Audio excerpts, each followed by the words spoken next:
In the video on chapters 25 and 26, I talked about how they were part of a special unit comprised of chapters 24 to 27. Here in chapters 34 to 35, we have another block which belongs together, though smaller. Matt covered chapter 34 in yesterday's video, and he pointed out that whereas chapter 33 was about Assyria, which was a contemporary event, chapter 34 looked into the future to speak about Babylon. Chapter 35 continues this small block. Chapter 34 spoke brutal words of judgment against Edom, the likes of which we have already seen, for example, in Obadiah. We gather from several Old Testament passages that Judah's moment of total disaster at the hands of Babylon was enjoyed and exploited by Edom. But if chapter 34 is darkness for Edom, chapter 35 is light for Judah. Whereas doom is decreed for Edom, salvation is decreed for Judah. The picture which Isaiah sees is of the exiles from Judah in Babylon. It is the moment when their situation is about to change. The imagery of blossoming captures this sudden emergence of hope. The Judeans have been banished from the land and the temple, but God has now come out to the exiles where they are, to lead them back through the desert. The message is, get ready, have courage. God is coming and is almost here. Isaiah first sees miraculous occurrences of healing, but though these might be signs of hope in and of themselves, it probably also signifies that God is opening their spiritual eyes to see and ears to hear. If we remember Isaiah's commission in chapter 6, God told him to preach so that they would not see or hear or understand. Isaiah's ministry was not, at that point, supposed to turn Israel around, but was meant for judgment. But now the judgment has passed, and the promised remnant will be redeemed.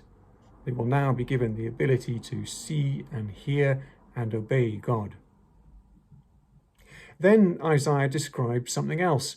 The desert itself will be transformed.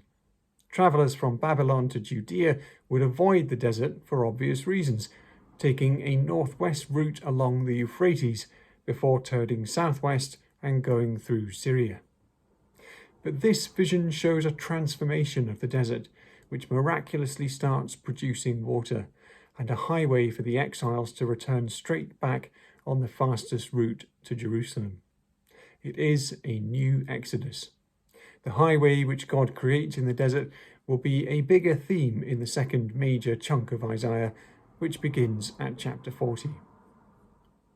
Chapter 36 begins a new section, which will last until chapter 39 and the end of the first major chunk. It returns us to the present, which is the crisis with Assyria and its king Sennacherib. We leave oracular prophecy and continue with narrative. We are familiar with this story from 2 Kings 18 to 20. Sennacherib is elsewhere in Judea, preoccupied with besieging Lachish, so he sends RAB Shakar to convince Hezekiah to surrender before the whole army turns up. RAB Shakar knows everything that is going on in the land, presumably having gained plenty of information from the cities they have captured, and perhaps from spies as well. He undermines the two possible sources of hope, an alliance with Egypt and deliverance from the Lord. Ironically, his criticism of Egypt is exactly what Isaiah thinks and has said, and has indeed proved to be completely correct. Egypt repeatedly failed to help and have only landed Judah in deeper waters. But on the Lord, RAB Shakar is mistaken on 2 points. The first is that Hezekiah's reforms in tearing down the high places were actually for the Lord, not against him, because he misinterpreted the reduction of places to worship him. Second, as mighty as the king of Assyria is, he has only had to contend with idols thus far. When Sennacherib has imagined that he has swept aside so many gods with a hand heavy with gold rings, he has not imagined the kind of God which protects Zion, the living God, the creator of heaven and earth. He will find out soon enough, but for now, chapter 6 ends with the words of RAB Shakar hitting home in the royal court. And, dismayed and grieved, they are now finally ready to listen to Isaiah.